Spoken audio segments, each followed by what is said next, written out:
ရောင်မဝဲမမဖြစ်ရအောင်တေချာအောင်စီမံထားဧည့်သည်များတွေ့ကျူလို့ဆောင်အိမ်ချမ်းမြေအဆုံးကနာ one stop market ကျိုးများဆောင် ဆိုင်ခေါ်နောဆိုင်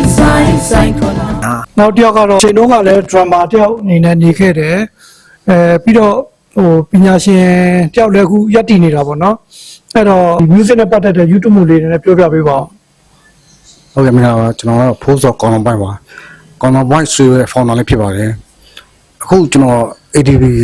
ဆောင်းကိုဦးဆိုင်ခုနော် ADB ဆောင်းဖန်တီးတဲ့တဲမှာ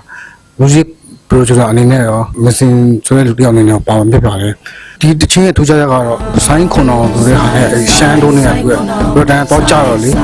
ပြောမယ်တော့ traditional လေးခံစားရတယ်လို့ပေါ့ဂျာတာမျိုးဝိစားနေတော့ကျွန်တော်လည်းတွဲဖက်ပြီးတော့ production လုပ်ပေးတာဘုံမိုးပြတာဖြစ်ပါတယ်နော်ဟုတ်ကဲ့ကျေးဇူးပါအားလုံး